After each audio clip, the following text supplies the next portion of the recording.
Percayakah sahabat bahwa perang di Taiwan tidak akan diserang sekarang oleh Tiongkok dalam waktu dekat karena Tiongkok bisa kalah karena Tiongkok tidak independen energi? Apakah Indonesia sadar bahwa sesungguhnya Indonesia lah pemain penting di antara keduanya? Bisakah Indonesia menjadi seperti Venesia yang menjadi kaya karena pintar memanfaatkan perang antara Yunani dan Romawi? Indonesia harusnya bisa mencontoh Venesia di abad 12 tersebut, di mana setelah perang yang dimenangkan oleh Yunani, Venesia ekonominya meroket dan menjadi negara kaya dalam waktu singkat. Indonesia mengapa harus meniru Venesia? Karena kita memanfaatkan beberapa lokasi strategis kemaritiman wilayah perairan Indonesia untuk bermain di antara dua raksasa Tiongkok Amerika dan menjadikan keduanya bergantung pada Indonesia. Sungguh hal ini memerlukan permainan cantik bernegaranya. Kembali ke perang Taiwan dengan Tiongkok.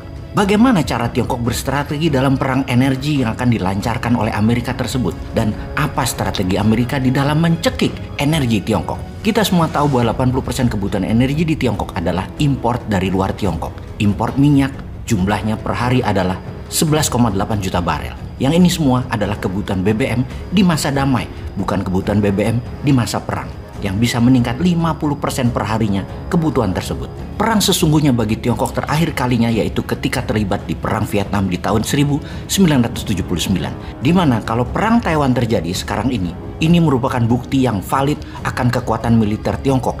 Benar combat ready dan strategi perang militernya mumpuni, termasuk penyediaan BBM-nya di luar kerumitan perang lainnya. Tiongkok yang rakyatnya 1,4 miliar manusia tetap perlu BBM. Pabrik-pabrik perlu BBM dan semua peralatan perangnya perlu BBM yang harus mereka penuhi terlebih dahulu. Pertanyaannya, dari mana saja sumber BBM tersebut bagi Tiongkok? Ada 6 negara top penyuplai BBM ke Tiongkok. Nomor 1 adalah Saudi dengan 17,4%, Rusia 16,6%, Irak 10,2%, Oman 8,8%, Angola 7,5%, dan Kuwait 6,3%. Dan ini merupakan hampir 60% dari impor Tiongkok datang dari negara Asia sisi barat. Sisanya dari mana? Sisa BBM disuplai oleh Amerika dan mitra sekutu Amerika atau West Allies Country. Lalu ada pertanyaan penting. Bagaimana BBM ini mencapai Tiongkok? Atau lewat mana jalur distribusi BBM ini ke Tiongkok? Hanya satu yang lewat darat, yaitu dari Rusia. Sisanya jalur laut. Dan untuk jalur laut ada 3 jalur yang berbahaya atau biasa disebut choke point.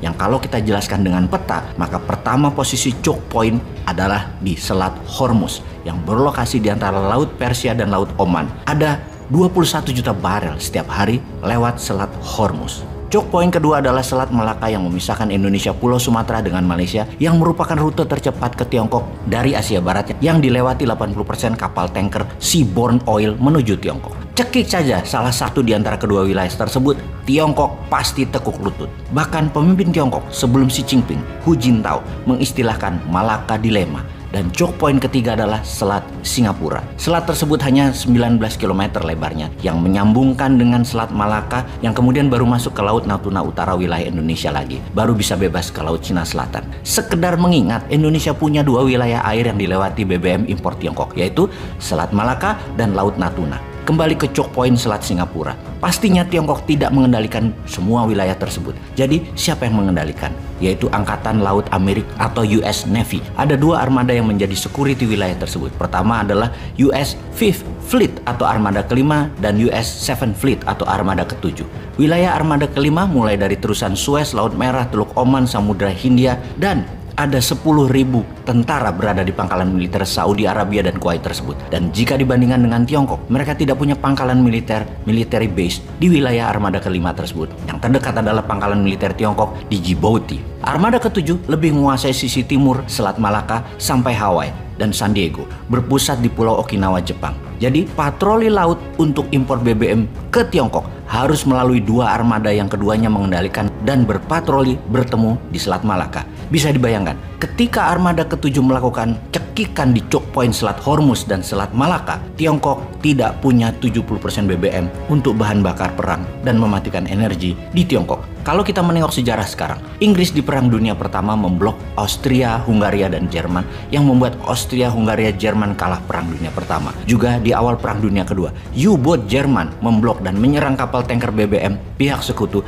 di Laut Atlantis yang harus membuat jalur baru memakan waktu 3 tahun baru pihak sekutu bisa menyelesaikan masalah distribusi BBM perang ini. Terakhir, perang dengan Jepang, di mana inilah muasal armada ke-7 berdiri, mencekik Jepang di Selat Malaka dan di Laut Natuna, sehingga sebelum bom Hiroshima dijatuhkan, persediaan BBM perang Jepang hanya tinggal 8%, paling bertahan hanya untuk perang 1 bulan lagi.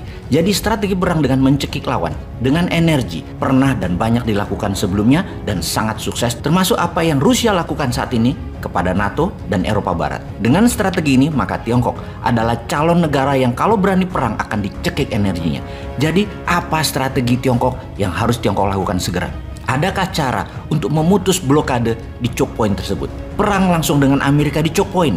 Kayaknya shooting contest tersebut Tiongkok gak minat dan gak jago. Ternyata Tiongkok sudah buat jalur darat jauh sebelum ini, menghubungkan Asia Barat dengan Tiongkok pakai pipa. Dan sudah banyak yang beroperasi seperti di wilayah Pakistan, Irak, Turki, Myanmar. Infrastruktur pipa sudah sampai Tiongkok dan jalur ini digenjot percepatannya saat ini, terutama jalur Pakistan.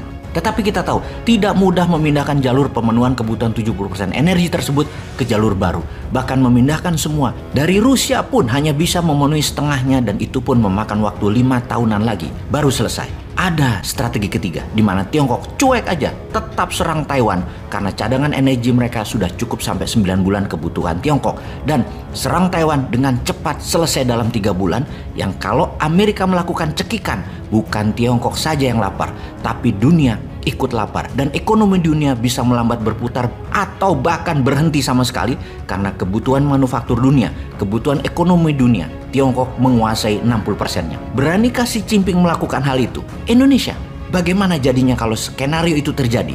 Ada antisipasinya?